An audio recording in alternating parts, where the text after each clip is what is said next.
senang sekali kembali bisa menjumpai Anda. Ini versi baru, memang kita kalau ada topik-topik yang menarik, kita akan 2 kali bertemu dengan Anda dan, memang kalau di Indonesia rasanya kita nggak akan pernah kehabisan isu ya, Bung Rocky. Dan nggak akan kehabisan pembohong. Nah, ini siap-siap bagi Anda ini ada kabar baik dan kabar buruk saya kira ya. Kabar baiknya adalah pemerintah sudah memastikan tidak akan menaikkan Pertalite. Ini belum ngomongin soal gas melon 3 kilogram Bung Rocky, karena waktu itu kan Pak Luhut menyampaikan bahwa yang akan naik itu Pertalite dan gas melon 3 kilogram itu. Nah sekarang Pertalite yang sudah dipastikan tidak naik. Tapi untuk membeli Pertalite ini orang harus punya aplikasi My Pertamina gitu. Sekarang banyak benar nih aplikasi-aplikasi nih ya. Pak Luhut kan akan menggunakan Peduli Lindungi gitu untuk beli minyak goreng. Jadi fungsi dari aplikasi sebetulnya adalah memudahkan orang mengakses.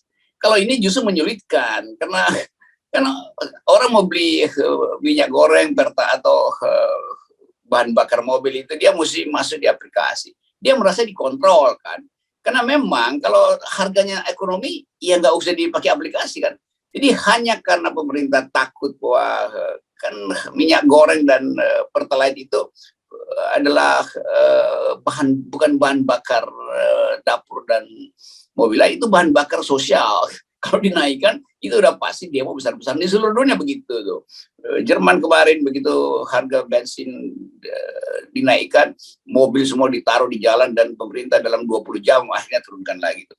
Jadi itu kelihatannya yang ditakutkan oleh pemerintah, bahwa people power bisa betul-betul dimulai dari Pertalite dan minyak goreng tuh. Nah kalau itu mau diatasi dengan ya buktikan dulu bahwa Anda konsumen. Lo nggak perlu buktikan, memang konsumsi hari-hari adalah minyak goreng dan Pertalite kan. Apa yang mesti dibuktikan itu kan? Kan dengan statistik algoritma udah bisa kelihatan bahwa jumlah orang yang akan antri sama dengan jumlah orang yang sebelumnya jadi konsumen. Jadi ngapain pakai aplikasi itu gampang betul. Ini margin of error paling 0,00 sekian persen. Jadi sekali lagi ketakutan pemerintah terjadinya social unrest, ledakan sosial menyebabkan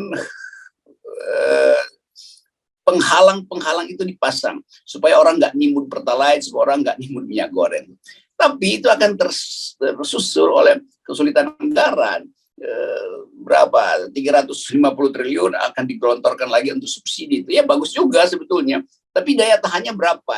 Kalau dalam 3 bulan habis 350 triliun, sementara harga Pertalite naik terus, kan subsidi lagi kan.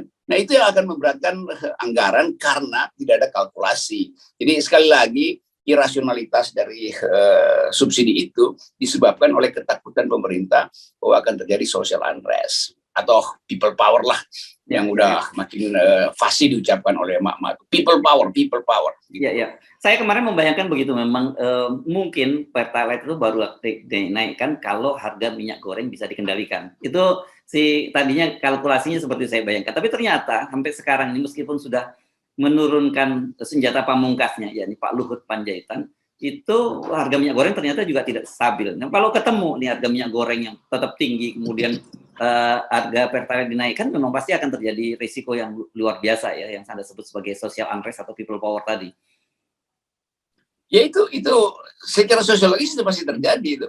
Lain kalau Amerika misalnya dia kasih sinyal bahwa kita hati-hati ekonomi akan memburuk, bahkan Amerika bisa masuk dalam stagflasi karena soal harga energi segala macam. Itu nggak ada soal, kan Amerika yang mengucapkan itu dan dia punya kemampuan untuk menentukan mau lanjut perang apa enggak tuh. Jadi ekonomi Amerika bisa diamankan sendiri karena dia adalah player di dalam ekonomi dan di dalam war ekonomi. Kalau Indonesia kan nggak bisa tentukan kapan Ukraina selesai, kapan Cina misalnya pulih ekonominya kan. Jadi karena permintaan Cina juga menurun, maka berebut komoditas itu jadi susah. Dan akibatnya Indonesia dapat limpahan bagian yang paling buruk aja kan. Lain kalau rupiah Indonesia itu bisa dipaksakan dipakai dalam ekspor impor seperti Presiden Putin memaksakan orang untuk bayar pakai rubel. Kan kita nggak begitu tuh. Bahkan kita justru masih tetap tidak mau mengkonsolidasi ekonomi karena ambisi-ambisi politik, program-program strategis dari Pak Jokowi, termasuk soal IKN itu tuh. Jadi sekali lagi di atas kertas sebetulnya para sosiolog tahu bahwa cross fire antara minyak goreng dan bahan bakar mobil itu akan tumpah di jalan tuh, dan itu yang bakal dibakar oleh people power. Tapi kemudian dianggap bahwa people power itu bahaya, bukan bahaya. People power itu adalah ekspresi dari ketidakmampuan masyarakat untuk menerima proposal pemerintah tuh. Kira-kira itu intinya. Jadi kalau ditanya apa yang akan terjadi, ya pasti terjadi clash. Itu bagaimana caranya kita hindari soal-soal semacam itu. Ini saya kira pemerintah menyadari itu, makanya kuat-kuatan ya subsidi ini. Akhirnya itu yang jalan yang ditempuh kan. Mau nggak mau pemerintah mesti merogoh kocek sampai 370 triliun untuk subsidi ini, energi saja ya. Dan sebenarnya ini kalau dihitung-hitung untuk membiayai IKN udah mulai bentuknya barang jadi itu. Tapi saya kira dengan realitas semacam ini mau tidak mau ya rencana pembangunan IKN itu dia diaborted sendiri oleh pemerintah. Itu politik akan didikte oleh APBN, kira-kira begitu rumusnya kan. Dan orang ya buat investor asing merasa ya seluruh potensi investasi di Indonesia mending kita batalkan dulu, kita tunggu dulu. Karena kan orang-orang yang ingin atau pengusaha ingin investasi di Indonesia, analisa politiknya kan dia peroleh langsung dari lapangan tuh. Bukan seperti pemerintah yang masih bikin headline segala macam, wah terkendali gampang. Itu bedanya kalau kita mau secara tenang menganalisa politik dan ekonomi Indonesia itu, maka kita bisa duga dengan kuat bahwa MOU banyak yang akhirnya sekedar MOU aja, dan itu yang dulu dipublikasikan oleh Pak kepala BKPM nih, Pak Bahlil, udah ada 700 MOU yang bakal masuk. Ya MOU ya MOU. Nah sekarang bahkan bikin MOU pun orang malas. Itu yang terbaca dari Elon Musk. Karena itu Pak Presiden mulai bikin simbol baru, ya ini ada mobil listrik kita akan iya, tapi bukan itu intinya. Intinya seluruh dunia lagi lakukan austerity, lagi lakukan penghematan justru itu. Mana ada orang mau invest kalau di negaranya sendiri perusahaan dia itu mengalami ya default, hutang segala macam kan bahkan perusahaan segede Elon Musk ya hutangnya besar juga tuh. Jadi sekali lagi optimisme yang ada di headline itu sekedar rasa takut kekuasaan bahwa mereka akan bisa dibaca lebih cepat oleh Mama, lalu Mama gelar panci duluan di jalan daripada dengerin ocehan presiden. Iya. Nah, saya kira apa yang Anda nyatakan tidak berlebihan ini karena kemarin lembaga-lembaga seperti Goldman Sachs sudah menyebutkan seperti itu, dan sekarang ini IMF sudah menyatakan merevisi ya pertumbuhan ekonomi dunia. Jadi artinya seperti yang terjadi dari Amerika segala macam, inflasi itu mau nggak mau pasti itu karena kita bagian dari masyarakat global, kita juga akan terkena imbasnya. Dan saya sepakat, saya kira bagi mereka para investor dalam situasi semacam ini yang paling mungkin menahan diri. Tapi bukan hanya menahan diri, mereka sendiri mengalami problem kan yang harus mereka kalkulasinya kalau tidak mau perusahaannya kolab. Ya ini bukan ya, inflasi itu pasti sudah berlangsung di Amerika, dan Sri Mulyani masih agak sopan mengatakan itu goncangannya akan nyampe di Indonesia, bukan udah nyampe justru, karena keputusan pertama adalah menghentikan atau menambah subsidi, kan itu tanda pertama tuh. Tanda kedua, perusahaan-perusahaan besar itu bukan sekedar melihat problem ekonomi makro Indonesia, tapi betul mereka sendiri harus melakukan konsolidasi keuangan di antara mereka itu. Karena juga sistem perekonomian dunia lagi berubah dari kebiasaan ada uang ada barang, sekarang nggak ada uang tapi tidak ada barang. Karena gejala cryptocurrency, ada mata uang yang sebetulnya bubble juga isinya tuh. Jadi itu yang terjadi di dunia, evaluasi tentang sistem keuangan dunia sebetulnya yang makin lama makin tidak real, dan dalam keadaan tidak real orang berjudi di situ tuh. Itu akan mengulangi yang Occupy Wall Street dulu, yang menganggap bahwa itu karena permainan derivatif di dalam pasar uang, maka yang terhimpit adalah justru kalangan bawah, dan itu akan mengimbas ke masyarakat bawah.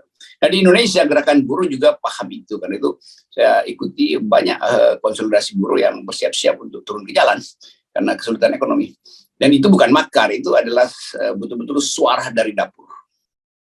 Oke, nah kalau dengan kalkulasi semacam ini kan saya kira kita mungkin akan menunggu yang Anda sebut tadi ya, crossfire itu akan muncul kapan gitu, tinggal kuat-kuatan kan. Karena kalau sekarang ini pemerintah masih bisa sih melakukan subsidi-subsidi besar tadi, karena memang harga-harga energi itu kan sedang naik, dan Indonesia bagaimanapun dapat keuntungan dari situ ya, termasuk harga kelapa sawit.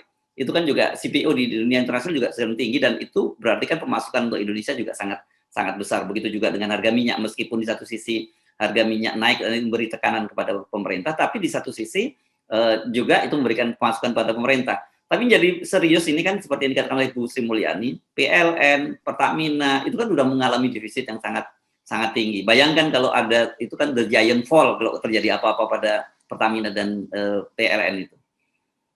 Ya memang kita tahu bahwa ya Pertamina ada yang diekspor juga kan, di bagian hulu kan itu ekspor, harga lagi bagus itu, dan bagusnya harga itu juga menyebabkan kita seolah senang, gembira. Padahal selalu ada trade off, dan kemampuan kita untuk menentukan kapan perang berakhir kan nggak di tangan kita tuh. Sehingga kita bikin kalkulasi yang sebetulnya ngikut sinyal internasional. Jadi itu intinya tuh. Nah sekarang misalnya 350 triliun untuk Pertamina, ya berapa bulan itu? Mungkin 3 bulan habis lagi, tambah lagi itu. Sementara kalkulasi bahwa kita masih bisa ekspor. Bagaimana kita mau ekspor misalnya BBM kita kalau industri di Cina misalnya juga nggak membutuhkan itu karena dia lagi down gitu. Jadi kalau misalnya bahkan World Bank bikin skenario yang lebih buruk lagi, bahwa dari berapa 4,5% ekonomi pasti cuma bisa tumbuh 3,5% tuh. Jadi 1% dropnya itu berat betul kan, 1% ekonomi nggak tumbuh di dunia, itu di Indonesia bisa 2 kali lipat tuh. Dan 2 kali lipat artinya ada kira-kira 1 juta lapangan kerja yang juga bangkrut. Kan begitu rumus bakunya kalau kita ngintip-ngintip cara berpikir makro, teori-teori makro itu kan. Jadi sekali lagi kita sebetulnya ada dalam kecemasan, tapi pemerintah seolah-olah menganggap ya bisa lah kita atasi itu. Lain kalau pemerintah itu bisa atasi karena profil internasionalnya kuat. Karena asing menganggap bahwa Indonesia mampu untuk ikut serta dalam perdamaian Ukraina, kan nggak ada itu intinya. Wong kita aja buruk dalam politik dalam negeri, bagaimana kita mau ambil inisiatif untuk ikut dalam perdamaian di Eropa, kan itu sebetulnya kalkulasi buruknya tuh. Nah sebenarnya dalam situasi begini kan sebenarnya kita sudah dengan mudahnya membaca ya sebenarnya apa yang menjadi problem serius dari pemerintah. Cuman kelihatannya saja pemerintah selalu mencoba menutupi soal itu gitu. Misalnya kemarin kita simak juga Pak Luhut di mana di DPR di Banggar, rapat Banggar misalnya, dia menyebut ini jangan di wartawan jangan memberitakan soal investasi dari Tesla yang kata dia masih terus berlanjut gitu. Ketika ditanya soal bahwa kenapa kok Thailand yang sudah masuk duluan dan Indonesia tidak, katanya ini memang kesepakatannya jangan dibicarakan. Saya kira kan kayak gini-gini ini masih mengambil, dan gini, saya kalau yang begini ini saya mesti hati-hati mengomentari Pak Luhut. Kenapa? Karena Pak Luhut kemarin menyatakan bahwa banyak orang yang mencari popularitas dengan mengkritik Pak Luhut gitu. Yang dimaksud, tapi nama Anda bukan sebut, tapi anggota DPR. Jadi tolonglah disampaikan ke teman-teman itu, jangan karena itu, karena Pak Luhut itu termasuk juga menyatakan bahwa kalau sekarang melakukan semua banyak hal itu karena penugasan presiden. Gitu.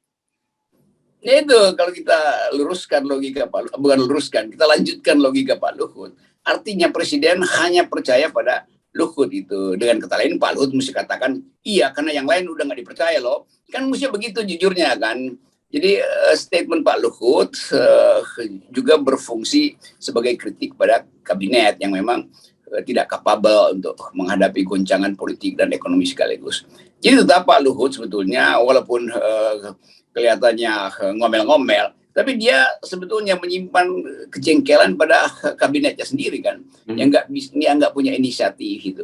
Jadi soal inisiatif luar biasa ini Pak Luhut, bahkan sering berlebihan inisiatif itu.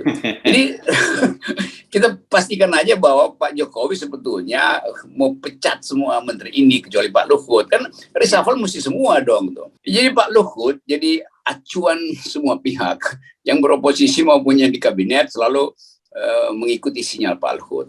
Sangat mungkin nanti dalam 1-2 hari Pak Luhut akan diberi tugas baru oleh Presiden, yaitu mengevaluasi siapa yang harus dihentikan atau diganti itu. Dan Pak Luhut pasti siap karena Pak Luhut punya big data maupun private data itu. Jadi data privat dari menteri-menteri ini juga ada di tangan Pak Luhut.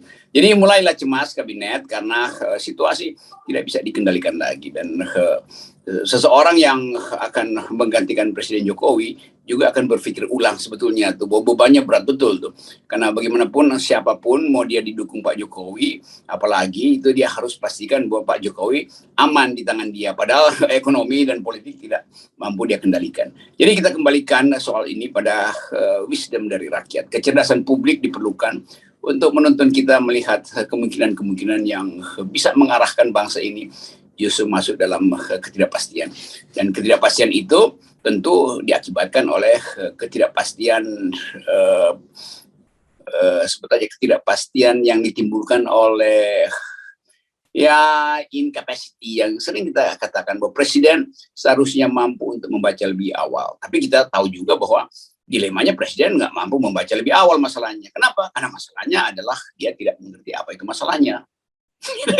Dan Anda, saya kira Anda salah menggunakan terminologi, kalau kosakata maksudnya membaca lebih awal, karena presiden memang mengakui sendiri bahwa dia tidak suka membaca gitu untuk yang ya udah, kita jadikan ini sebagai pelajaran supaya demokrasi bisa diperbaiki dengan mengetahui apa sebetulnya yang jadi masalah pada bangsa ini. Kita ulangi lagi, masalah bangsa ini adalah presiden tidak paham masalah. Ya, oke. Dan untuk mendapatkan presiden yang paham masalahnya itu pasang 0%. Oke. Makasih, Bung Rogi. Oke, sip.